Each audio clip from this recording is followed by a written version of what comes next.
Hello and welcome to the ROPESCAST, the independent voice of the Middle East. I'm Ibrahim Abu-Ahmad. And I'm Ksenia Svetlova.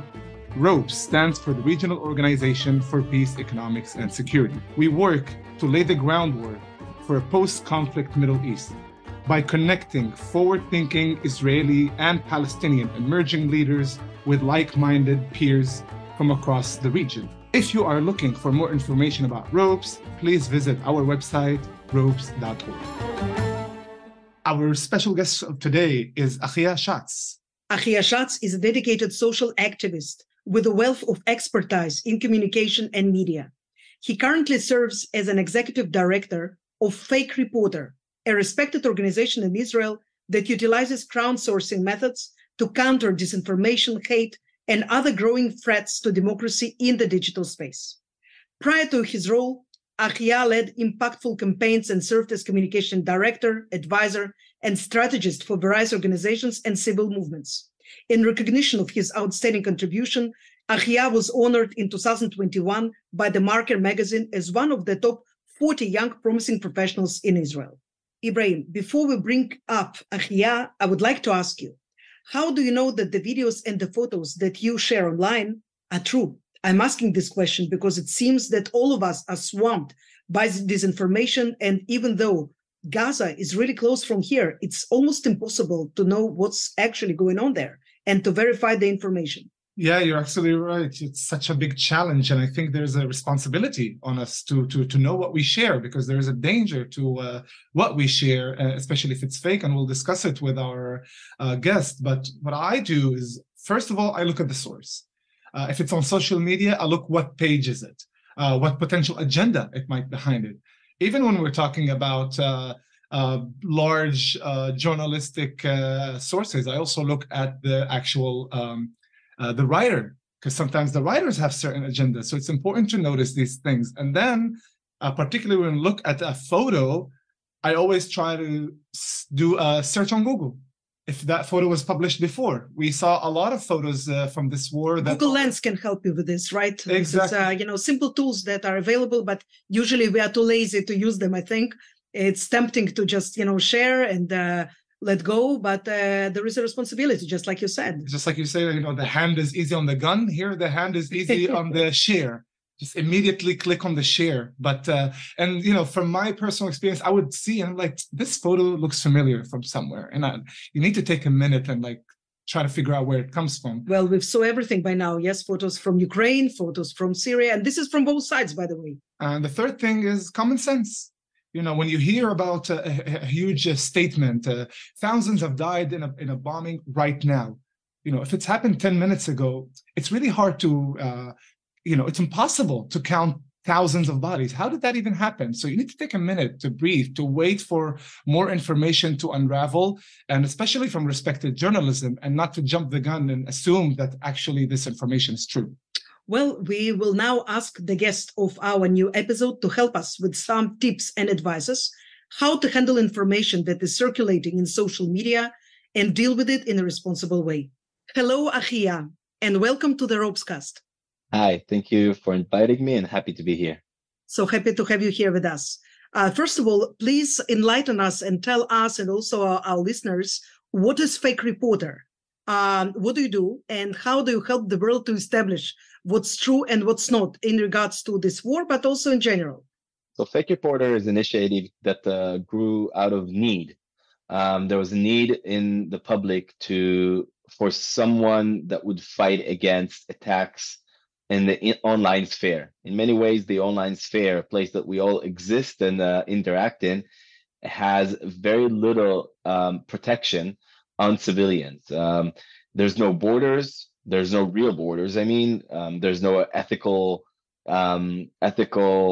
or mechanism built by the social platforms to protect us, and nor governments or big tech companies doing enough to give the public the protections and rights that are needed in order to keep us safe. So we came up with a way to respond in a response to that, a combination of analysts, social activists, and media experts gathered into Fake Reporter. And the two things we do, we combine crowdsource-based reports and an analyst that sits online and see trends. And in that way, we are looking and seeing what is going on, what malicious activity is happening, for example, disinformation, hate speech, or organized violence online. And we find different ways to encounter that, and in many ways, create a safer and more democratic cyberspace for all. So, Achiya, I just would like to ask you, particularly in concern to this war, some publications are suggesting that disinformation in this war is much higher than we've ever seen before. Is that something that you guys could confirm? Is it something that you also feel? Yeah, in the end of it, we're in the just the beginning of the digital revolution and the media revolution. We are a generation that lived through a huge changes, and just every year we see more computers, more people participating in online environments, more inventions. Just in the past 2 years, there's been a year even a huge skyrocketing advance in AI technologies. So true to the fact that we are right now in the middle of the digital revolution, of course, every war we would see a rise in that. And this is maybe important to say. We see evolutions in war. Like in the past, we've seen people fighting with rocks and wood, later maybe with metal and swords, and then gunpowder and bullets, rockets. But we need to understand right now we're seeing the war in its in another dimension, and that is the cyberspace. And due to the fact the cyberspace became a battlefield, of course we're going to see advances and more weapons on that field as well. And I think the war definitely shows how these things come into practice. Wow. Yeah, so I have to tell you that regarding the AI, I immediately recalled a photo of a child with 6 fingers. Right. That was definitely generated by AI, but here you just have to be more attentive. And when you're looking at the photo, just, look at the small details and not just automatically repost it and so on. But let's say I received a video or a photo today, and I know that there is a big difference between the two that completely shocked my world. How can I tell that this video or photo is not, let's say, from Ukraine, Syria, previous war, or even some staging? So I think you're touching a very important point. AI is developing. I don't think AI right now is the number one disinformation initiator or tool that is used in this war. I think what you have stated, media that is out of content, real footage, real videos that are coming just from a different place are the main player of disinformation right now. And I'll say, and I have a notion why. When we still can recognize AI. AI is still something that is not yet in its perfection, that is completely unrealistic for us. That is completely fooling us. In many ways, it's also not yet accessible technology to everyone, though footage, images, and videos of phenomenon that are seen around the world are much easier to transfer from one place to another. So Syria, we just came out with a research showing that Syria is maybe the number one place that we are stealing so-called media from their war in order to repost it here as disinformation and misinformation. People are falling again and again for footages from Syria as that are being presented as seen from here. And I think there's something about raw things that happen in real life that are more realistic to us. So it's to conclude that AI is not yet that smart to fool us, and not yet has not yet came to its definitive technology abilities in order to present something that seems to be completely real. And there is yet something more realistic in things that really happen, but they're out of context, from a different place. And the second thing is, it's easier for us to find media that is not from here, and repost it than actually create and generate AI media and try to post it here. And again, we're talking about who is trying. It's always malicious actors, like spreading of misinformation, spreading of disinformation, spreading of all those fake and false information is something bad. But it's, again, as I said, it's part of the war right now. I mean, so we will get to the perpetrators in 1 second, but before that, I would like to ask you just, you're mentioning where the fake information would come from.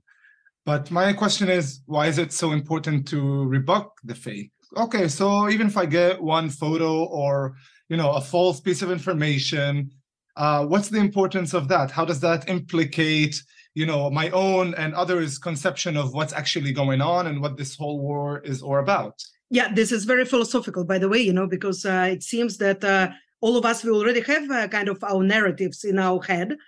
So even, if somebody is spreading some photo that is not, let's say, from Gaza today, but it's from Syria 7 years ago. So yes, of course, it's wrong because it's taking other people's suffering and so on. But then other people would tell me, and they do tell me, on X or other networks that I'm writing at, they say, listen, it doesn't matter because there is enough bad things that are going on and you cannot deny it. So this is already not a discussion about the debunking of the fake, but about bad things are happening. So it doesn't matter if there is just another one that is going on and it's not true or not real. What are your thoughts about it, Achiya? Yeah, I think the answer gives us a little bit of the concern that I see in this reality. When we are assessing reality wrongly, we are jumping into a conclusion that are based on wrong information. It's true to us as citizens, but more importantly, it's true to decision makers. When decision makers are exposed to lies and disinformation, and according to these data points, they are perceiving the world, it can lead to horrible, wrong decision making. I think the whole conceptions that has broke down around Hamas and Israel and the border and the safety is in many ways an example of when you are basing your decision on wrong assumptions. And that's one. Second, democratic societies and healthy societies need to have interactions between people. People would have interaction between one another when they are trusting one another, when they believe that the conversation can lead somewhere. If we don't believe anything, if we believe that everyone are lying to us, then something is broken about our democratic processes or nature. Who knows it the best? Putin. Putin knows that when people are so scared and so illusioned, and they don't believe anything or nothing anymore, and they don't know what is true and what is wrong, then it's easier to control them. And it's true to all dictatorships around the world. When you control the knowledge, you control better the people. And that's strategies of using disinformation. That's what they're based on the fact that you're keeping people in an illusion and in a place that they don't know what the reality is, and it's very concerning. Last, I would say, like lies and general disinformation is being used in order to radicalize people and polarize people. When you believe that there's enough horrific things that are happening, but if you believe more and more bad things, then you're just becoming more extremist. For example, we've seen in the first days of the war a trend of taking photos of Arab-looking people walking the streets of Israel, holding a phone. Sometimes taking pictures, sometimes not. And I'm sure that you heard about the panic it created all across Israel. People were sure that their Arab neighbors are right now taking photos of their house or their entrance to the building in order to attack them. And why did it happen? Because people posted photos offline of people taking photos and saying, look, they take a picture of us because they're about to initiate an attack inside Israel. And the police handled thousands of reports, of false reports of people so-called getting ready to attack them. Look what it did. It created panics in the public. It many ways created an incitement against Arab citizens of Israel that did nothing but doing their work. In the end of it, most of the reports were people that are just doing their work, like working in the municipality, cleaning the companies, or fixing roofs and so on and so on.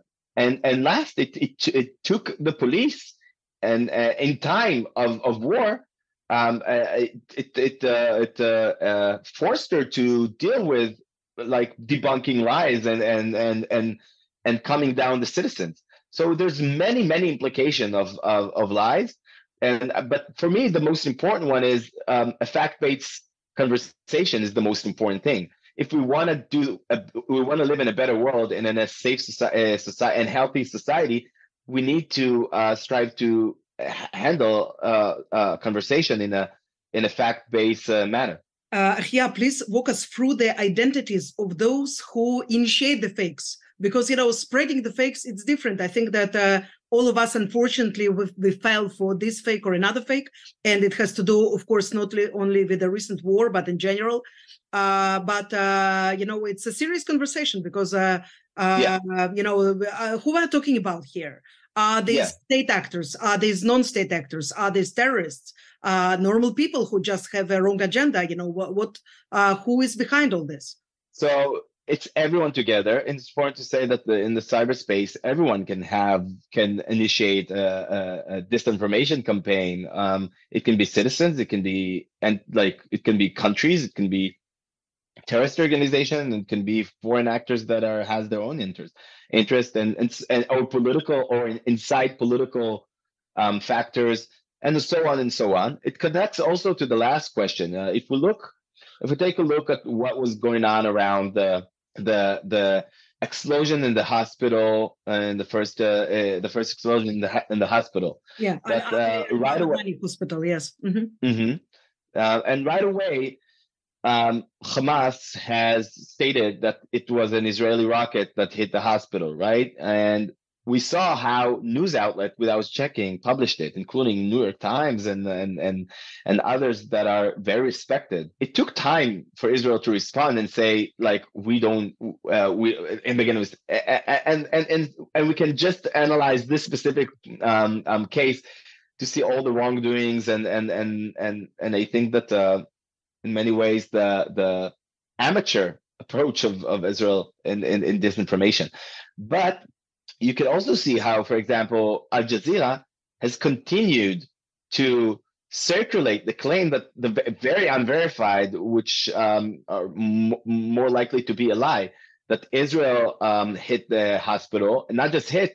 It was said that Israel bombed on purpose the hospital, and what it ignite in the Arab world, like the demonstration, the attacks on consulate, and so on and so on. So the implications are huge, and the dangers are huge around it.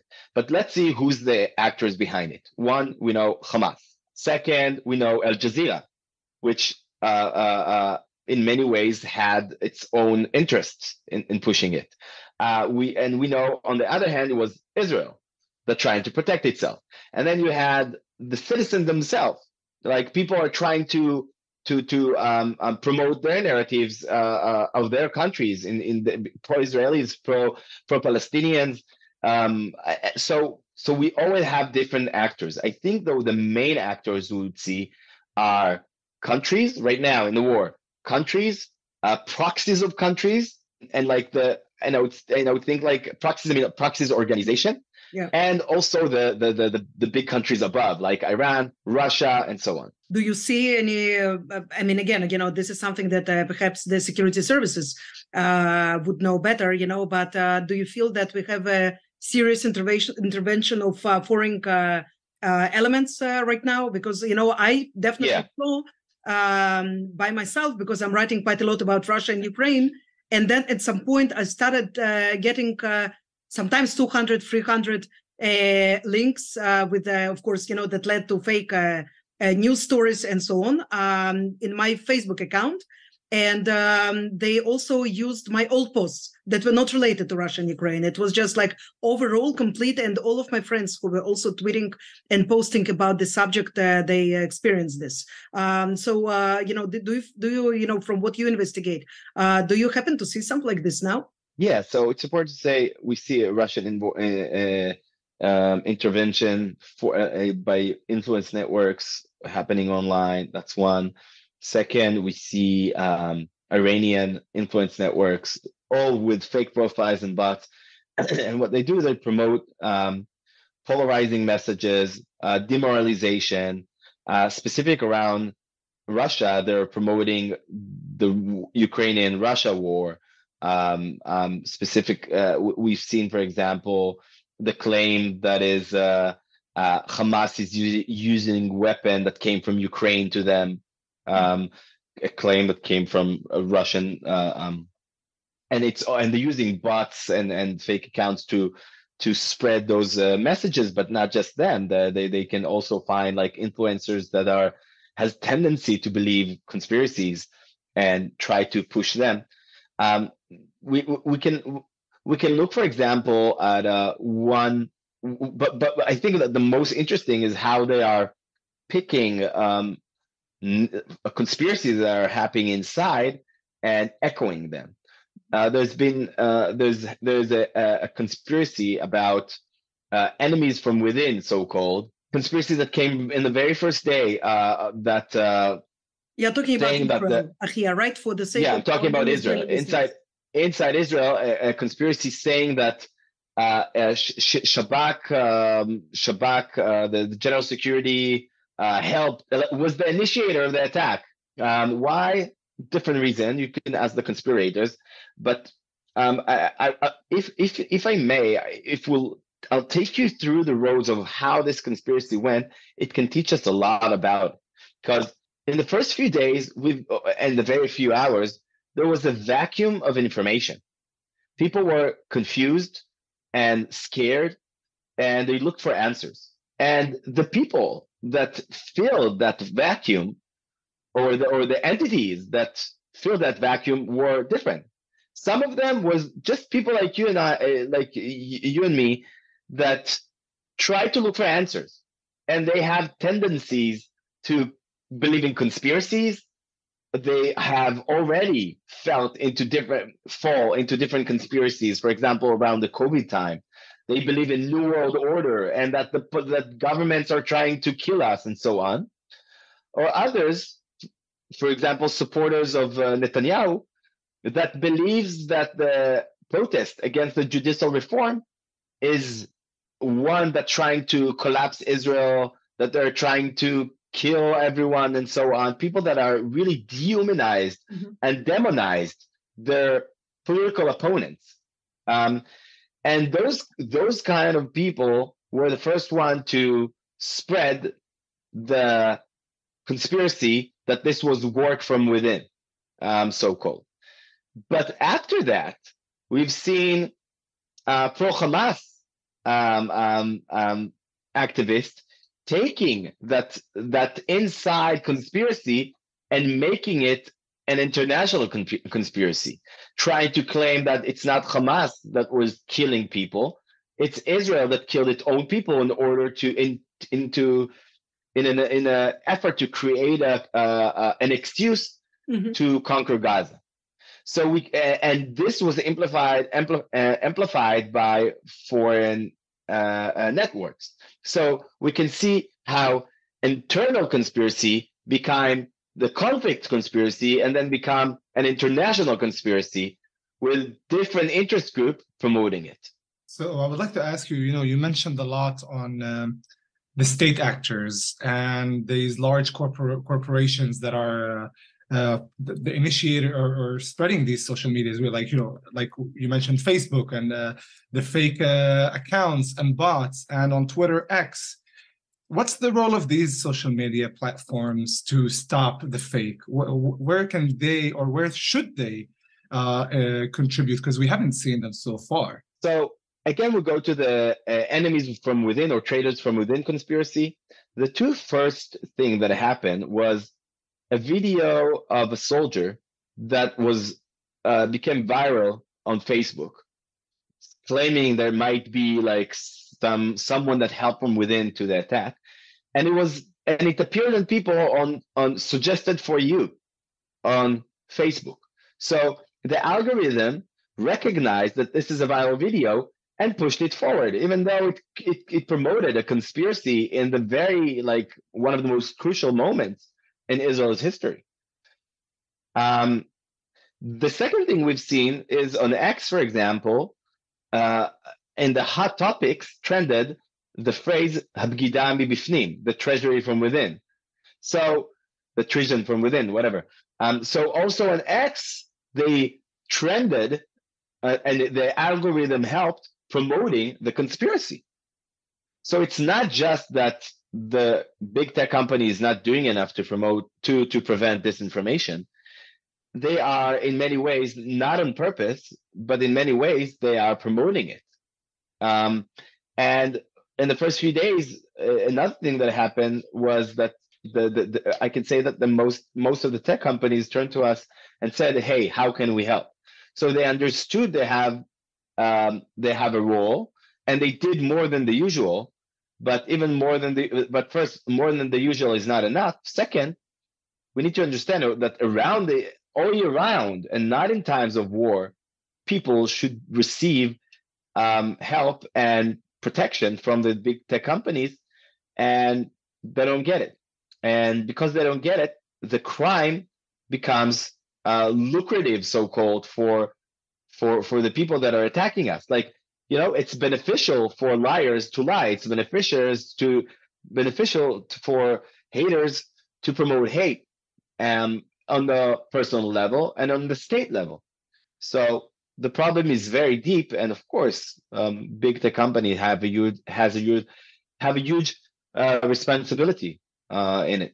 Achiya, I can tell you that as a member of Knesset, I tried, and in my the party that I was a member of, there was also another person, Ariel Margalit, that at the time tried to raise the question of responsibility of social networks, which of course it's debated in many parliaments all across the West, and there is still no defined answer of what countries in the West should do in order to allow the freedom of speech, of course, but at the same time,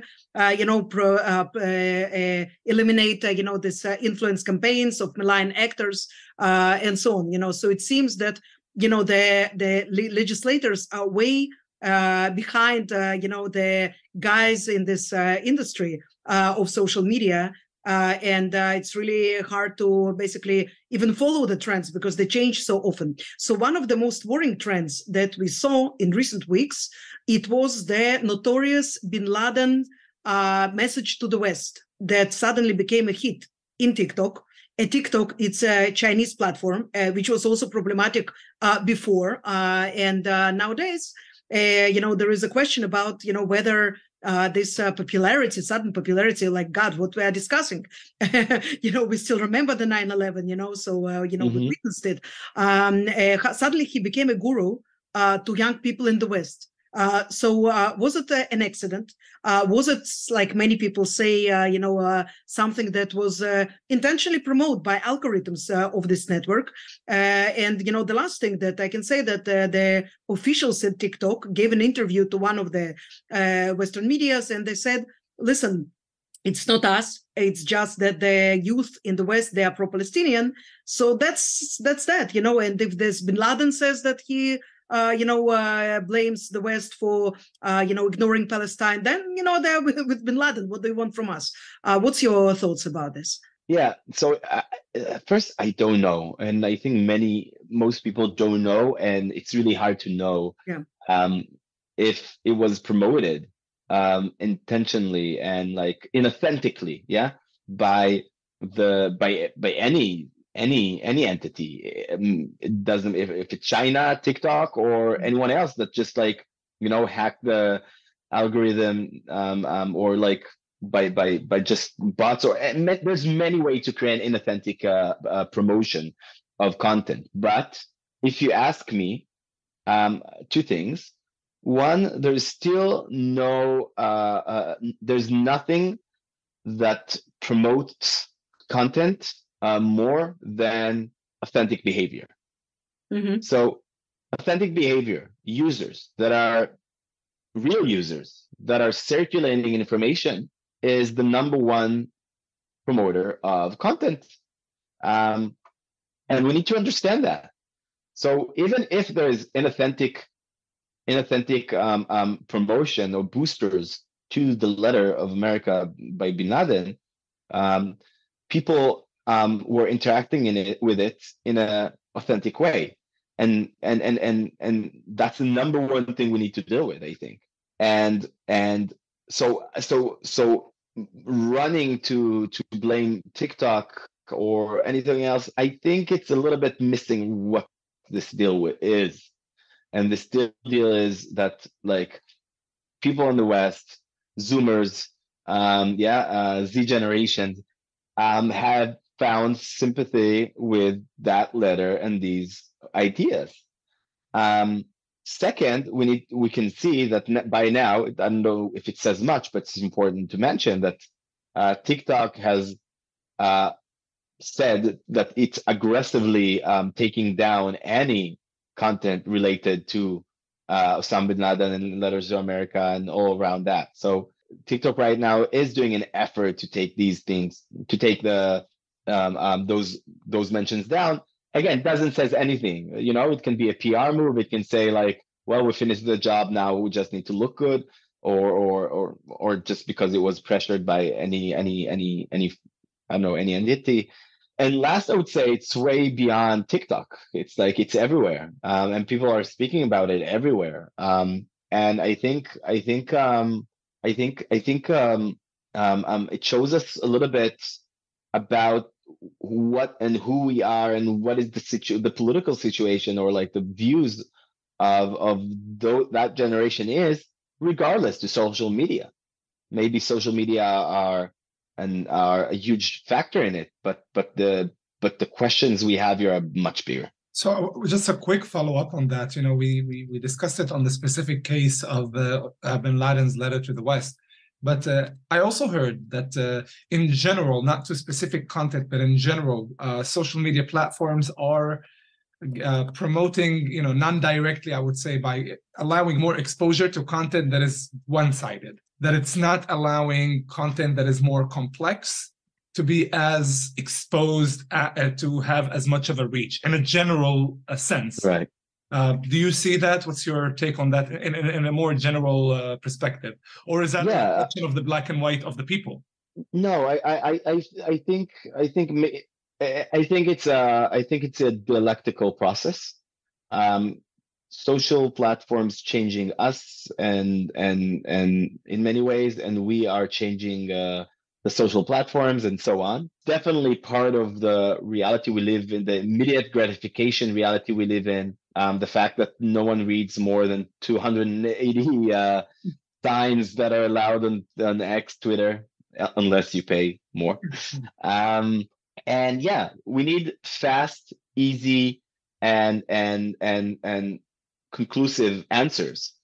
And the world is not, that's just not how reality works. There's complication, there's nuances, and there's context to things. And these things are not as interesting, not as viral. And it's a huge problem. And I think there's very little accountability in social platforms to their contribution to this reduction of reality that they're doing. And I agree with you that I think that the implications are very, very deep. And again, we're not yet even close to understand the implications, because we're not even close to finishing processing all of that. What we say is that there's a huge need to digital literacy education and media literacy education. We need to teach ourselves how to read information again, because the information has changed and the platforms have changed. And the reality is that it's shaping the way we live our life and the way that our politics works.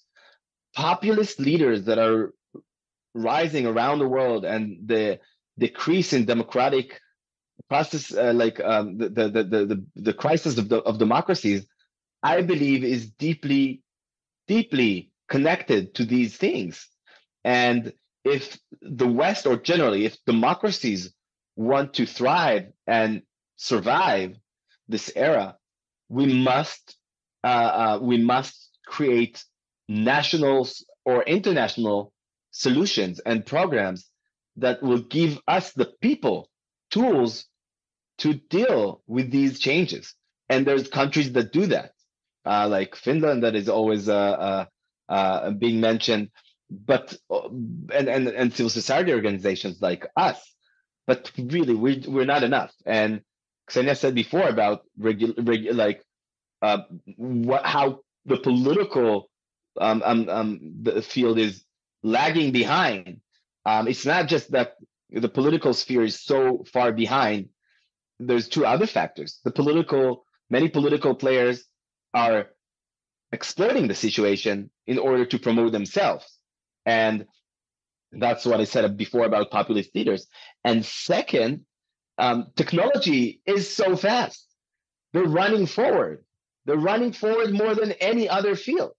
So there's been right now, the European Union has passed just a year ago, but still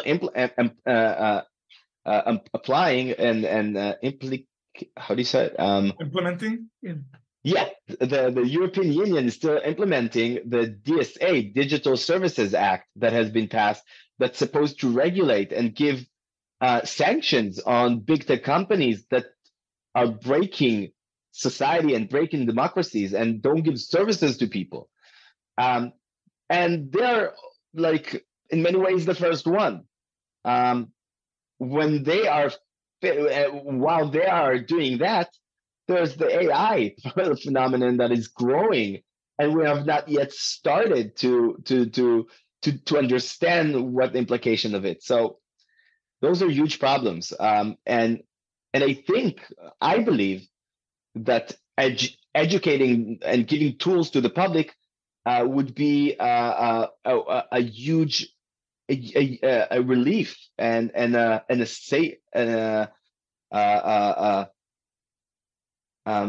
way to help people to save ourselves from ourselves in many ways. Well, I can tell you, Achiya, that at the time, again, in the Knesset, I tried to promote the initiative. It was not a legislation because so I was told that you cannot, promote it through legislation.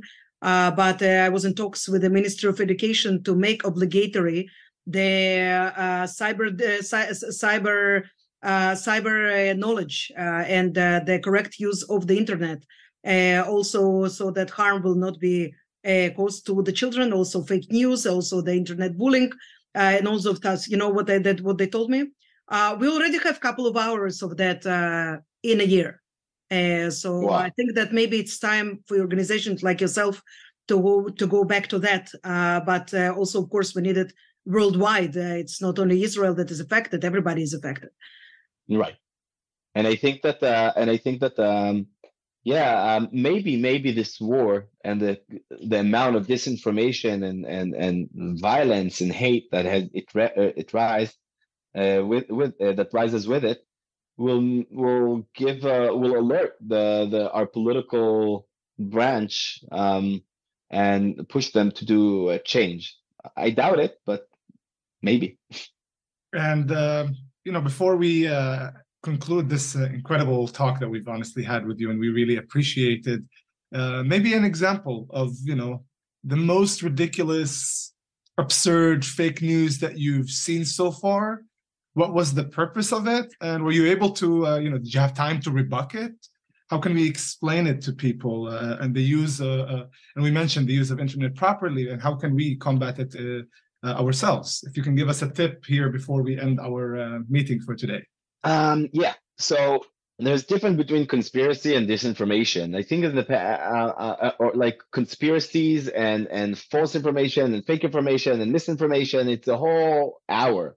But I'll say, I'm trying to think about one good point, one good example.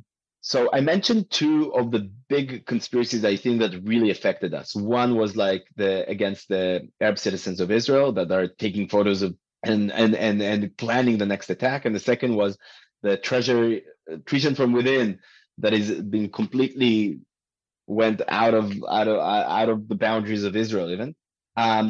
And I think an example of something a little bit interesting that has been actually in the very first day of the war was we saw a video of kids in cages, children and babies in cages. Oh, I remember. A horrific look. You remember that? Mm-hmm. And it was claimed that these are Israeli children captured by Hamas, and kept in cages. We saw it. It was a horrible look. I saw my mother-in-law seeing it and like crying when she saw it. And I told her, listen, this is fake. And it was true. It was fake. How did we debunk it? We managed to find the original video and show the public that the first time this video was posted was before the attack, at least a day before the attack. So it doesn't make sense that it's from the attack. And right after we saw that it was again circulated after we debunked it, and it was like our debunk was all around the world, also featured in all different news outlets, and it was shown that this is a lie. These are not Hamas keeping babies and children. But then it circulated again saying it's Israel keeping Palestinian children in cages. And then we had to debunk that also. And that, I don't know, maybe the whole conflict in one fake and the whole problem of disinformation in one fake. And I would say to the people that are listening, there's very simple rules that you can follow and reduce the harm that you can cause yourself and others by spreading misinformation. One would be breathe. Before you are sending something that really annoyed you or really moved you, before you send it somewhere else, take a moment, breathe, and think critically over the information that you just saw. This would reduce the amount of disinformation spread, like false information spread by you, by most of the percentage. After you looked again in a critical way on the information, ask yourself, how is the information is written? Is it sensational? Is there's a misspelling of it? Is it look like something that who is the sender? Like the profile that just posted this info. Do I even know who gave me the information? If it's a WhatsApp question, right away question it because you can know where it comes from. And after you question the origin of the information and the style of the information, cross-examine it in traditional media, in news outlet, in professional journalists. If this sensational headline haven't seen and haven't published. It wasn't published in mainstream media in that deal with disinformation. This is a huge alert sign for you, and it means that it's probably false. And now all you need to do is to wait a little bit before you spread the information to see if it's going to be followed up by real journalists, the real people that's supposed to be tell us what is real and what is They're not. more capable to verify this kind of. And they can capable of verifying it. Exactly, that's their job. And last, I would say you can always go to the Fake Reporter page and see if it was published there. That we have a phone, a WhatsApp that you can send the information on WhatsApp, and we can tell you if it's wrong or not, and so on. These are great tips. Thank you so very much, Achiya. Actually, we are working right now on our own ROPES manual, how to deal with the fake news and disinformation. And we'll make sure to include some of your recommendations here, and we will spread it, of course, and share it with our network. I would like to thank you for this incredible conversation. I think it's very, it's very important that people will have awareness that not everything that they see online is true, that not everything that they see online is trustworthy, and really start to act more responsibly in this regard. And that's, in this way to combat the fake news. Thank you so much. We appreciate your time with us. And thank you. And I hope you're going to have better days as soon as possible.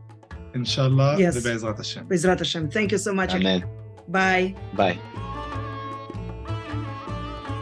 You've been listening to the ROPESCAST, the independent voice of the Middle East. Our guest today was Achiya Shatz, Executive Director of Fake Reporter. We hope you enjoyed the ROPESCAST. Our podcast is available on Apple Podcasts, Spotify, SoundCloud, and all quality podcast platforms. We are very grateful to all our listeners in the Middle East, Europe, the US, and other parts of the world. You can support our work by small donation. More details on our website, ropes.org. Also, we invite you to follow us on social networks, Twitter, Facebook, Instagram, and others to find out more about our work with emerging leaders of the Middle East. I'm Ibrahim Abu-Ahmad. And I'm Ksenia Svetlova. Shalom. And salam.